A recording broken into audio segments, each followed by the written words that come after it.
Yes, what's good, everybody, and welcome back to Veterans Minimum. I'm your host, Nick Deus. At Nick Deus10 is where you can find me. VeteransMinimum.com is you can find all things VM. My guy is in the building. Joe Fan, Seattle's very own. What's good, bro? What's up, dude? It's great to be back, man. I appreciate you having me back in studio. Whenever I could get you on, I'll get you on, man. I'm excited to have you. Really fun weekend that just went down. It was like Equinox weekend, apparently. Have you seen this thing going on social media? No, what's that? So I think it was Thursday, and then Saturday and Sunday was the first time that they had like every possible sport was playing. Yeah. So there was fighting, there was hockey, basketball, baseball, football, soccer, and they were calling it Equinox. I like that. It's been a great time to be a sports fan of late. It's been a ton of fun. So, yeah, I mean, now the calendar is about to turn in November. Got the World Series coming up. Just had a big UFC card. The NBA is getting going. Hockey's getting going. The NFL is in the middle part of the season. College football is nearing the end of its season, almost conference championship time. So, yeah, it's hard to ask for any more right now. I think there are like three big pinnacles probably of sports in terms of timing and the sports calendar. Maybe two, maybe right now, and then March Madness when that gets going. But yeah, man, it's gonna be fun. It's been fun. Yeah, dude, and to add to that, wait 4 weeks from now when the World Cup starts. That's crazy. I've sort of forgotten about that. So many people have, because international soccer tournaments every 2 years, it usually happens in the summer, so it's a summer thing. And now that it's happening in the middle of all the shit that you just listed too, it's going to be chaos, man. It's going to be a lot going down. Yeah, I think what's hard is that the U.S. didn't make the World Cup last go-around. Mm-hmm. And then they've been in pretty poor form in all the friendlies they've been playing. Awful. So it just doesn't feel like there's any sort of juice where, like, 4 years ago, it felt like, oh, Pulisic is coming. Yeah. This team is the Young Bucks, whatever. And now, again, sort of this narrative is, well, the coach sucks. Berhalter is terrible. This is just the kids they're grooming for the next one. It's like, well, I thought we were just doing that. Yeah. So, yeah, there really isn't any nationwide juice about this. Even soccer folks, like the people I look to get me hyped up, like about the national team, are like, meh. Like, all right, well, that's lame. Yeah. The thing that's whack about it is what you're looking at now is you're trying to see what teams have their players playing at their best. Like being in form going into these major tournaments. That's always like the thing that you look at. And right now, the American guys are not playing that well. Some aren't even playing because they're in and out of lineups because of injury. They come back, they play 3 games well. I just don't think they're going to be able to score a goal. Yeah, it's been rough, man. It's been rough. These international friendlies have not gone their way. We'll talk about that another time. I definitely want to touch on the UFC 280 Fallout, a card in which a lot of people, including myself, have been hyping up for a long time. And Joe, I gotta stop doing that, man. I gotta stop doing that. I hype it up and then it just doesn't deliver. And I'm usually someone that I live my life under promise, over deliver. Every event I go to, for the most part, I think it's gonna be whack. And then if it just exceeds it a little bit, I'm like, oh, this is a dope night. If you invite me to go out to some bar, I'm not going to be like, oh, shit, Joe's invited me to this place. It's going to be the greatest party ever. I'm like, I might want to go home in 30 minutes. Yeah. And if I end up staying for 2-3 hours, I'm like, that was a dope-ass night. And yet you get bit by what things look on paper in terms of the card. A couple times on my old show, you'd be like, hey, this is one of my favorite cards in a long time. And some of them really delivered. This one maybe not as much, even though the star power was there. And that's the thing. Like, on paper, the matchups are great. Some of the fights were really dope, but then you had some wacky decisions. You had some wacky outcomes, and then that's ultimately what kind of sours it a little bit. Should we start with the O'Malley decision then? The bantamweight class, he beats Peter Yan, split decision. People real upset about it, especially if you had a Peter Yan ticket. Probably a parlay piece is a -275 favorite. What did you take away from that decision? Was it the right decision, and are we just destined for a rematch here? Dude, that's such a great question, because I was someone that had Yan in a parlay. I still think, despite him being on a 2-fight losing streak, he's the best 135er in the world. Like I still do. And I personally thought that no way it was going to go to O'Malley, especially when you factor in, Joe, because we've had a lot of fuckery in the past where you get the hometown advantage. You see it happen when they fight in Abu Dhabi and it's a pro-Russian audience and fan base that's in the attendance. You've seen it happen with questionable decision-making in Brazil when a Brazilian fighter is fighting. I remember there was one year recently, right before COVID, there was a Brazil card, 9 up, 9 wins. 9 Brazilians were fighting, 9 wins. And yes, some of them they won by finish, some won by knockout, but for the most part, there was some decisions that you never want to leave it there. So the biggest shock to me, Joe, was the fact that O'Malley got a decision in Abu Dhabi, which was a pro Peter Yan card. And the wildest thing, though, and I had tweeted this right when the fight ended because I was certain that Yan won that fight. I'm like, you know what, man? Whether you like him or don't like him, O'Malley could hang. O'Malley just went 15 minutes with who I think is the GOAT. Not the GOAT, but he's the best at that class right now. It was the massive step up also for O'Malley against Yan. And to me, it was like, oh, you know what? O'Malley won a lot of people over. And then when I hear the announcement, I'm like, dude. I thought it was questionable. Yeah, that's always leaves a bad taste in your mouth, especially if it was a fight that you felt really strongly about one way or another. Certainly, if it takes money out of your pocket, it stings a little bit extra. The co-main, you had the bantamweight title bout, Sterling and Dillashaw. It always you mentioned like a fight that, or a result that leaves a bad taste in your mouth. Certainly, a judge's decision that you don't agree with is one way to do it, but a second one would be when someone gets hurt right out of the gate. Yep. And that's what happened here with Dillashaw messing up his shoulder. Lucky to get out of the first round, and it was written on the wall at that point, which, maybe it goes that way anyways. He is the underdog at plus 150 where Sterling was minus 175. But still just a bummer when you wait so long for these cards and then it gets there and then 30 seconds in, dude's basically out of the fight. Yeah, Sterling shoots a takedown and Dillashaw on the sprawl attempt and trying to brace himself from hitting the ground. You could see it, like it was gross, dude. Like you saw the bone just sticking out, shooting out. And yeah, he was handicapped the rest of the fight. I was shocked that they let it go after. Like it went into the corner and then they put him out there again. And dude, MMA fighters at any level, there's not an athlete, Joe, I respect more than MMA fighters. Who's next up for Sterling, you think? So that's the big talking point now, because do you do Sterling versus O'Malley? O'Malley just beat the number 1 guy. Whether controversial or not, that's a win for him. Do you? But then you got Chito Vera, who he has a win over O'Malley, and he's on a winning streak right now. And he's a tough SOB. Like, he might be the hardest fight for anyone at 135. So, and he has the win over O'Malley. So I don't know what they do. I think the UFC is in a weird spot because they need a guy like Conor. They need that aura and that charisma. And that's what O'Malley has. Like, you're going to tune into O'Malley fights, either because you want to see him get his ass whooped or because you're a fan of his and his style. And he is very flashy. And he had some moments against Yan where you were saying to yourself, you know what, this dude could hang. He's not just the Twitch streamer, the cool dude that hangs out with the Nelk boys and does all these podcasts and whatnot. Like, this guy he's someone that could really throw down. It's been a tough go for Oliveira. He doesn't make weight. Vacates the belt. Then he loses at his own game to Islam. Where are you at with this fight to take away, and what's next in the lightweight title bout? I mean, Makhachev definitely answered a lot of questions, man. I was someone that was still saying he was a little overrated. Like, he got all this publicity because he was Khabib's boy. Like, would he get the same attention if he wasn't? I mean, he proved me wrong. He dominated that fight. He ends up submitting Oliveira, which is so disrespectful to me because you beat him at his own game. Like, he's the greatest submission artist in the UFC ever. He has the most submission wins. He has the most bonuses. I think he's made over $900,000 in his career off bonuses alone, which is insane.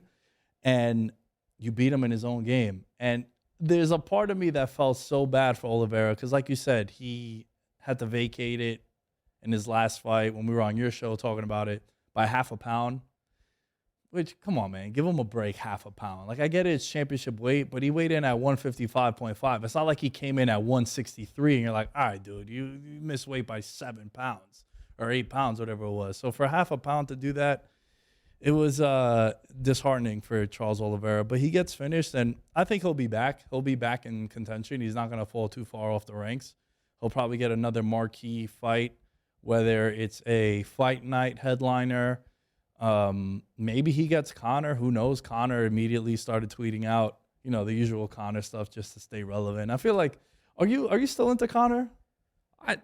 To me, he's just been so irrelevant for years now. I mean, really, his last fight was also so underwhelming because he broke his ankle, right? Broke his foot, broke his ankle, whatever it was. So, like, how long has it been since we've had a signature Conor McGregor moment? You know what I mean? Everything's been on social media. Yeah, so it's not like I'm like out on Conor. I'd be excited to see his name on a card, but to me, it just feels like he's been irrelevant at this point for so long that I'm not holding my breath of like, when's he going to get back? But it's a weird division now because it's just all the usual suspects, right? It's Poirier, it's Gaethje, it's Michael Chandler.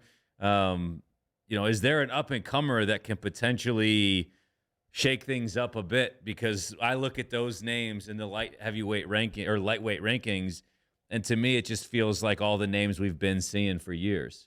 Yeah, that's the thing that's interesting about what happened, because also there was another fight on this card, Dariush and Gamrot. Gamrot was supposed to be that guy at 155, but he loses to Dariush, who Dariush is he's not the kind of guy that the UFC would want to market because he's kind of boring. He's not a trash talker. He's super humble. He's very skilled.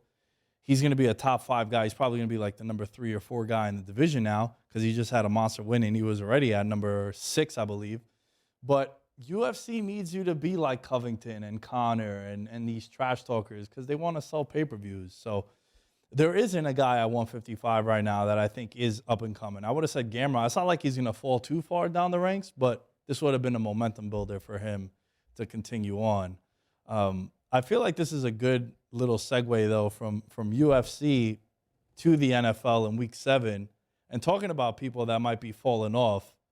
Dude, I was on the pod last week with my buddy Alan. Shouts to Alan. And we were talking about, Joe, every season since I would say maybe 2017, we've had, I call the fall off a cliff guy.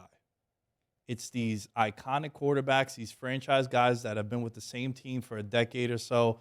They've made Pro Bowls, they've won Super Bowls, they've been Hall of Famers. And then from one season to the other, it's almost sad how they're going out. And Eli Manning has been in that. Phillip Rivers has been in that. Big Ben was that last year. And now this year, dude, is it going to be Brady and Rodgers? The two guys that, in my opinion, one is the most accomplished quarterback of all time. Obviously, Brady with all the Super Bowls and his accomplishments. But then I think Rodgers might have been the most talented quarterback that I've seen. Yeah, I think Rodgers' flick of the wrist, I mean, he dazzles to me in a way that I think I don't remember seeing with many other quarterbacks. At least in my lifetime, my adult lifetime of really following the NFL. There's a lot of them. You can go with Matt Ryan, who just got benched on Monday in favor of Sam Ehlinger out of Texas. Not just with the shoulder injury, but for the season. Frank Reich says they're going with Sam Ehlinger. Russell Wilson looks like a shell of himself. Looks to be depreciating rapidly as a talent in this league, which is brutal when you consider what the Broncos gave up both in the trade package and in the contract they gave him before he even stepped on the field. But yeah, there's no doubt that the Bucs and the Packers are in a bad way. Mike Evans and Chris Godwin are healthy. The Bucs couldn't score a touchdown against the Carolina Panthers. What? Like, it's hard to fathom how bad it is. It's not just like, oh, the Bucs are struggling and Brady isn't at his best. It's bottom third of the league offense type bad. Yeah. Which should not be happening. And the defense has really fallen off as well, where they allowed the Carolina Panthers, led by P.J. Walker, to put up almost 7 yards of play on Sunday. So it's all bad in Tampa. It's all bad in Green Bay. We talked about both those teams as two of the defenses that should have been the best in football. Green Bay's been torched 3 straight weeks. Aaron Rodgers has zero chemistry with his receivers outside of Allen Lazard. So it's check down this, check down that. Aaron Jones had 10 catches or 10 targets, 9 receptions for 53 yards. That's it. It's check down city. The running game can't get going because they're daring somebody to beat them deep. Yeah. And Aaron Rodgers keeps throwing these deep shots that aren't even close to connecting. Dude, yes. It's bad. He's missing guys by like yards. Yeah. It's not even close how he's missing them. Guys are running posts, he's throwing fades. Guys are running fades, he's throwing posts. It's just all over the place. And the thing that sucks about Rodgers is he's basically turned into like Alex Smith. He's a check down machine now. And in the past, it was that excuse that was going around that people were saying anytime Mike McCarthy would call a play he didn't like, he'd just check it down and throw it into the stands out of spite. But now it's becoming so obvious that it's just check down to Jones, check down to the tight end, check down to A.J. Dillon. And that's really their entire offense now. Yeah, I think they certainly miss. I mean, this goes without saying they missed Devontae Adams. I mean, going from Devontae Adams to Allen Lazard as your number one is a tough place to be. I genuinely think the Packers are in a better scenario than the Bucs. The Bucs feel more broken to me. Ooh, I don't agree. Okay. What I would say is the Packers need somebody who can get open. And that's not to take blame off of Rodgers, who I don't think has been good. But to me, Brady has been far worse. But the saving grace for both teams is the NFC is horrific. 5 of the 16 teams are over 500. Just 5. One of that includes a fraudulent Vikings team at 5-1. One of them includes a Giants team at 6-1, who I don't think scares anybody. They're 3-point dogs on the road against the Seahawks in Week 8. The Eagles and Cowboys, to me, are the head and shoulders 2 best teams in the conference. And I don't think either, or I'd say probably Philly. Maybe if Dallas and Dak Prescott gets going, you worry more about them. But for the most part, it is mediocre to poor football being played in the NFC. Yeah, no question, for sure. That was something that we were talking about coming into the year, though. Like, one of the reasons why I was just a little optimistic about the Giants, not 6-1 through 7 games, was because the NFC was going to be so weak. So maybe they could sneak in with 8 wins. Right? There was a roadmap for a lot of teams in the NFC to get into the playoffs with 8 wins. And going back to what you were saying, I feel like I trust the Bucs more because that division is not good. Despite what has happened, and yeah, the Falcons have been a little interesting because who's winning that division? Who's going to win that division? That to me, there's no alpha team in that division. I would still say it's the Bucs. But, dude, Minnesota's getting the job done, man. And they have a lot of talent on offense. And I think the one thing that kind of, like, doesn't have us excited about them is the quarterback. It's Kirk Cousins. And I always have that thing that I point in my head where I'm like, all right, if I have my eyes closed and I'm looking at the wild card game, I'm looking at the divisional game, and I have 2 quarterbacks, and one of them is Kirk Cousins, and the other one is Jalen Hurts on the road, or it's even Aaron Rodgers, despite the struggles, I can't get that out of my head. I'm like, damn, I'm really going to bet on Kirk Cousins in this spot? I don't know if I want to do that. So that's what I think holds back Minnesota. It has to be the quarterback because they're loaded at the skill position players. Their defense is making a lot of plays, and they got Danielle Hunter back, a guy who was, he had the COVID stuff, then he had that serious injury. And then they've done pretty well in the draft also. And I think Minnesota is – you definitely respect Minnesota a little bit more. Come on, man. Do you? We were high on them coming into the year, too. I was, but every time I watch them, I just think it's not pretty. This team's not very good. But I guess that's what I say about everybody, apart from, 5 teams in the NFL. I'm more impressed by what I see from the Seahawks on a week-to-week basis, the Falcons on a week-to-week basis than what I see from the Vikings. They were super lucky to get the Dolphins playing a 3rd-string quarterback. Or I guess it ended up being Teddy Bridgewater, but it wasn't Tua. They let the Bears hang around and have a chance to win that game. They're down late in that game. They win 29-22. Should have lost to the Saints in London. Got a couple very generous pass interference penalties to help them there. The Lions hung around and should have beaten them. Week 1 against the Packers is when they were at their best and they looked most impressive. I wouldn't be surprised if the Cardinals beat them this week, and that's going to be a painfully ugly game of two teams that are just sort of a mess. I think I don't know. Do you just feel like maybe I'm being too hard on teams? I just feel like every game I watch, I'm like, this isn't a good football game. There's been a lot of that. Watch a lot of that. There's been a lot of games where we're so in love with football, whether it's the TV product is amazing. Like I always say, I don't want to go to games on Sundays. Give me a primetime game. And I know it might sound a little bougie and like high maintenance, like, oh, you want to be in primetime? It's like, no, the TV product is so good, dude. Both my laptops are playing games. I have Red Zone on the TV. And it's just such a good product on TV. And I think the one big issue with all that is that the games haven't been that good. Scoring is down across the league. Unders are cashing at a high rate.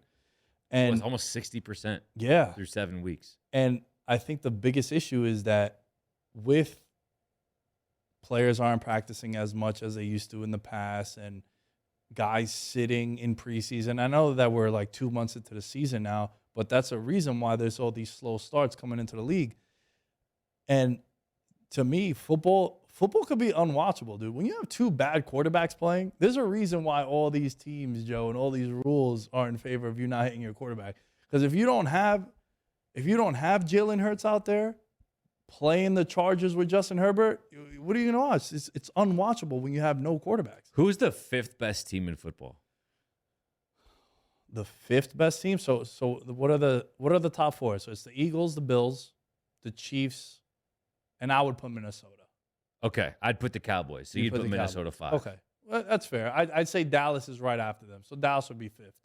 In my case, I would put Dallas 5th. Then the Giants 6th? No. Dude, listen. The Giants are 6-1. Don't know how that's happening. That's what I'm doing every time they win games. I'm laughing. Like all my captions on social media are like 6-1, laughing my ass off. They have practice squad wide receivers making plays, or in yesterday's case, Marcus Johnson just drops a fourth and 2, so they don't convert that because he's throwing to practice squad wide receivers. Yo, hot take: how is Saquon Barkley not the MVP right now?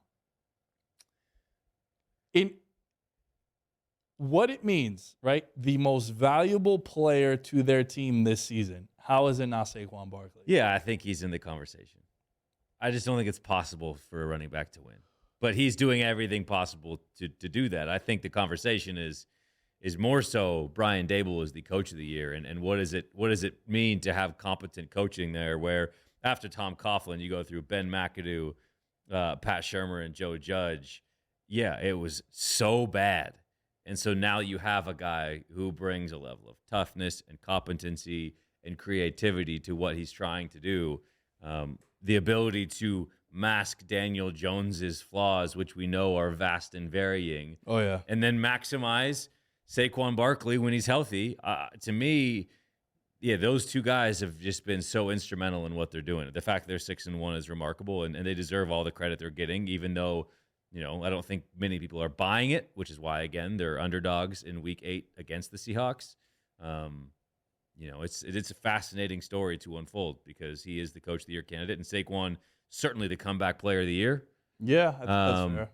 But I just don't in my heart of hearts believe that offensive player of the year, great.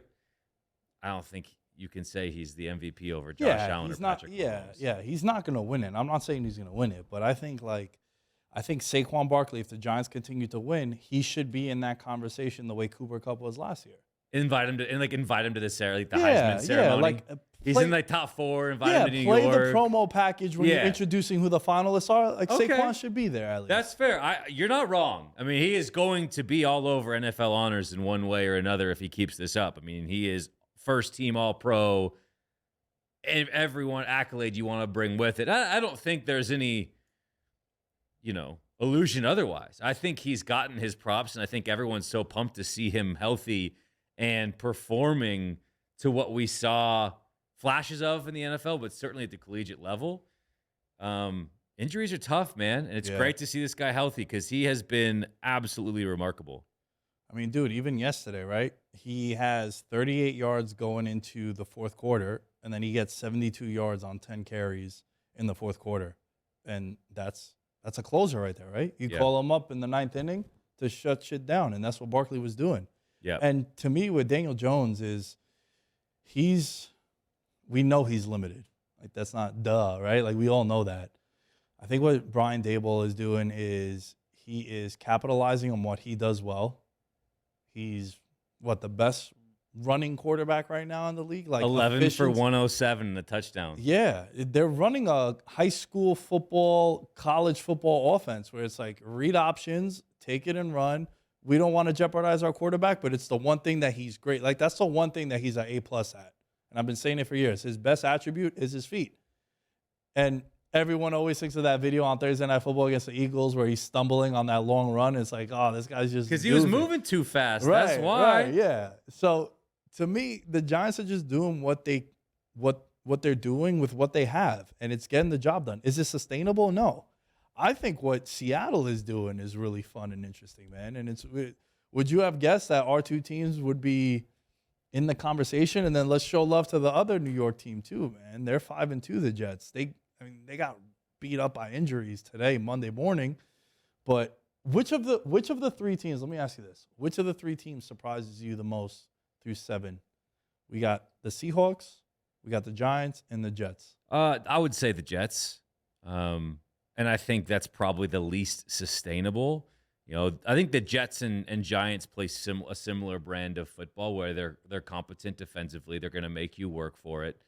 They'll get some takeaways. And then if they offensively can limit turnovers and not give you points or short fields, and take advantage of, okay, at least get 3 here, don't turn it over because you're in the red zone. And convert a couple of times when you get inside the 20.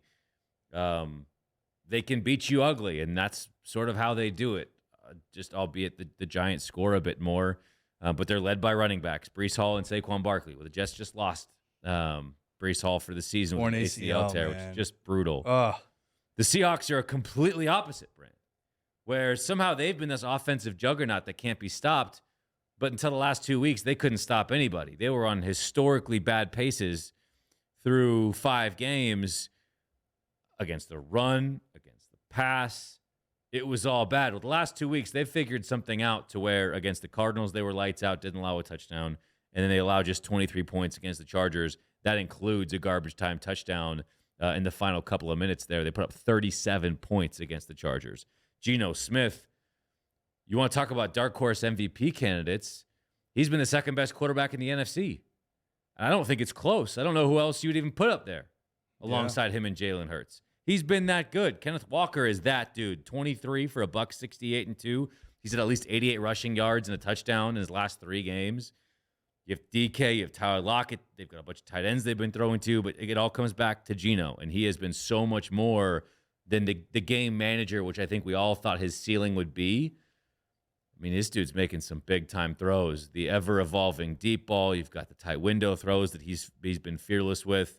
I think it's fascinating that we get to see the Giants and Seahawks play this weekend because it is sort of a different style that they play, but their success is a surprise all the same. Yeah, I think the Jets, and I don't want to come off as a hater, but I think the Jets are the team that it's the least sustainable of the bunch. First time since 2011 that a team wins back-to-back games with less than 105 passing yards. You can't do that, bro. No. You can't have that, right? And they lose Breece Hall, which sucks because I got a stat for you right here, Joe. When Hall was on the field, the Jets averaged 5.6 yards per rush, best in the NFL. With him off the field, 3.6 yards per rush, 29th. Yeah, it was like But even the eye test, right? Like Yeah. stuff like that, if you were to read me that and we were at a bar and I was hammered, I'd be like, yeah, bro, like just watching the game, you could just tell. Yeah. Like this validates it because I'm a big eye test guy. I don't know about you. Like a lot of times, like, yeah, I can't properly tell you the right guard on the Seahawks, what his grade would be, but I can be like, yo, Joe, I never see pressure up the middle on Seattle. And then you'd be like, dude, we got this right guard. Yeah. Like, so to me, eye test is everything. And it was just noticeable that this dude was the better back of the bunch. Yeah, I think with the Giants and the Jets, it goes to show you how far you can make it if you don't turn the ball over. Yeah. You know, like when it all is said and done, as complex as football is, and it is, the schemes and the verbiage and all of that is so far beyond my comprehension. It's so dense, and if you didn't play, it's really hard to learn to that degree. But there are it all boils down. If you don't turn the ball over, That's you can really convert in the red zone a little bit. You can convert on third down a little bit. But you look at what the Jets, you wouldn't think it's sustainable, but there are enough bad teams in the NFL that as long as you don't screw up, your opponent's bound to. You look at what's to come. I guess that's probably the best way to look at it because it's easy to say it's unsustainable. Yeah, they probably lose the next two against the Patriots and Bills because the Patriots are going to turn you over probably with Bill Belichick and Zach Wilson. And the Bills are going to boat race you because of the Bills. You get the Patriots again. But then you go Bears. You get Kirk Cousins on a bad day.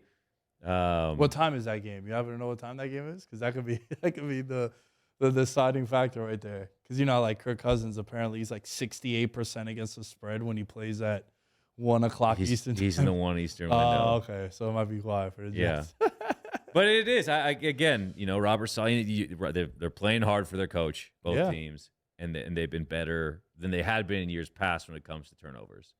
And I think that's probably what they're preaching to their quarterbacks. It's like, hey, you don't have to be Peyton Manning. Just take what's there and don't make the big mistake. Yeah. It'll be all right.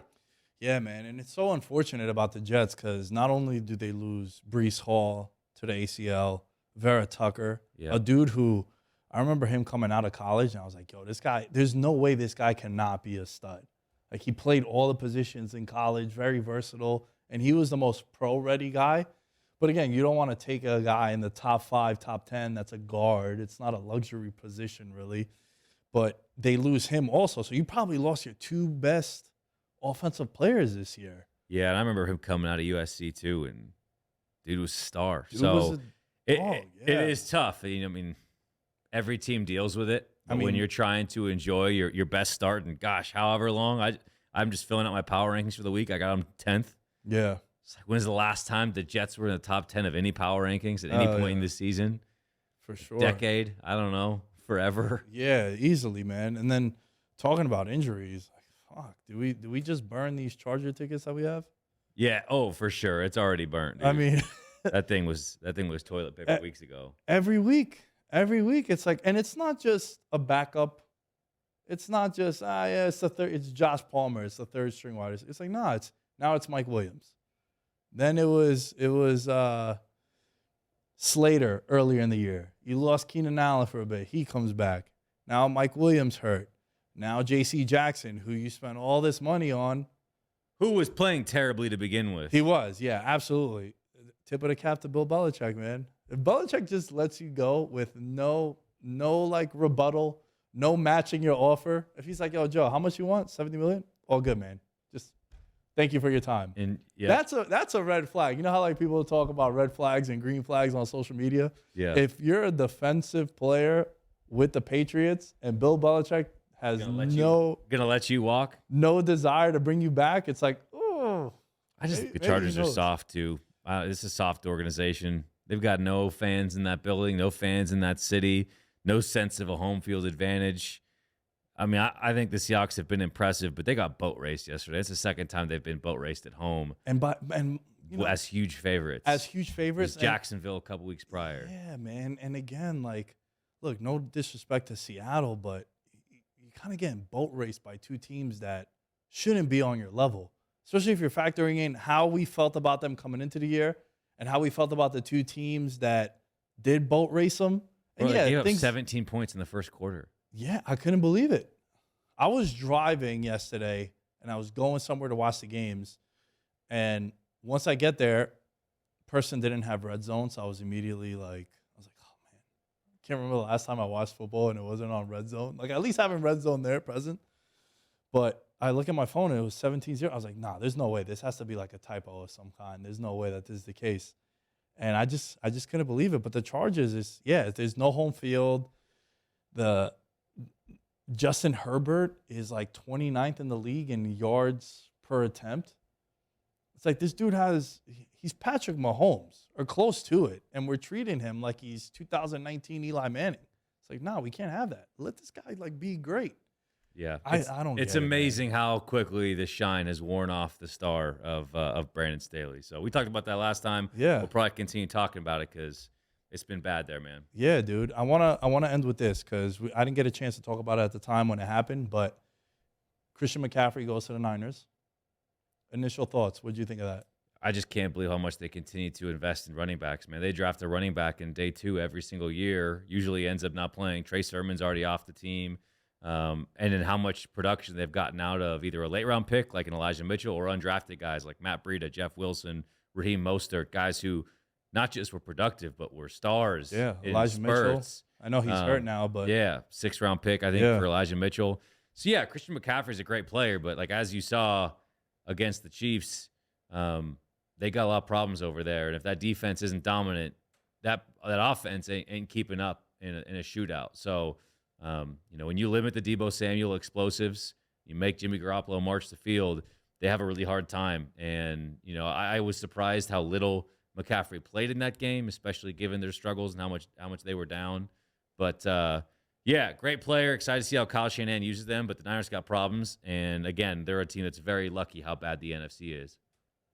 I do think they'll turn it around though. If you remember, it was around this time last year too, where they were 3-5, I think it might have been, and then they picked up like 7 wins in a row. That's also when I was just like shitting on Kyle Shanahan. I was like, "Oh, is he even that good of a coach? He has like a 500 record. Really, is he that good?" And then he went on that tear. So I'm sure he'll probably do that again. They're gonna get some guys back too. None of the injuries are season-long injuries. It's like even Elijah Mitchell should be coming back soon, and I think having him out there with the Christian McCaffrey and Deebo and Ayuk, like, could be a pretty intimidating offense if you have to deal with all those guys. You think, but can Jimmy G deliver it? I mean, that's Yeah. where it comes down to. George Kittle has been largely invisible for 2 seasons. Yeah, and I felt like they lost that game, and I tweeted this out. The Niners lost that game before the half when he threw the pick, even though Kansas City drove the field and they didn't score. Like, it's not like it was a 10-point swing, but it's the fact that you throw that interception there in the red zone. For me, it was just that was the issue. And after Mahomes throws that interception, the next 7 drives, 6 of them they leave with points. Yeah, I mean, there was one point, they had, for second or third or fourth quarter, they had 3rd and 11 deep in their own territory. 3 plays later, the Chiefs were in the end zone. Yeah, the deep bomb to MVS. Brutal. Yeah, man. It's do you think, last thing I'll ask you, do you think we're just wasting time and we should just fast forward to February? Buffalo, Philly. Because them two have been the 2 most flawless teams of the year. Yes. Yeah, I do. I think, like I mentioned, I think there are 4 really good teams. I can't tell you a 5th that I confidently feel like is a good team. Like when I talk about the Seahawks, are they the 3rd best team in the NFC? Probably not, but you can't tell me unequivocally that they're not, given how bad the Bucks, the Packers, the Giants, or the Rams, the Niners, all that. So yeah, let's get the Eagles in there, and then an AFC Championship game between the Chiefs and Bills. Yeah. Yeah, and that game might be in Buffalo, which is going to be an issue for Kansas City. Gets cold in Buffalo in January, bro. Yes, sir. That's not a place you want to go, without a doubt. It's not a fun time. Joe, this was fun, man. We got to wrap up. Tell the people where they can find your work or anything that you're doing. Yeah, written articles on winbet.com and then on Twitter at Joe_fan. I'll make sure to have that in the bio. Nick Chavez, Ben Kotzian, Christopher Velasquez, Derek Plades, Devin, Jordan, Mike, Nick, and Thomas. Thank you for your contributions to the Patreon. Patreon.com/veterans minimum. We're at 62 patrons. If we could get to 70 by Thanksgiving, that'd be awesome. And happy to announce that the Discord server now is going to be open to everybody. If you want to join the community, you can. There are going to be 2 separate tabs within the Discord. One that's going to be exclusive to the Patreon members, where you can get the sports betting stuff and write-ups and sort of asking some questions that they help me produce this show with Joe. So the link will be in the bio for the Discord. Check it out. And yeah, at Nick Diaz 10 you can find me, and we'll catch you guys on the next episode of Veterans Minimum.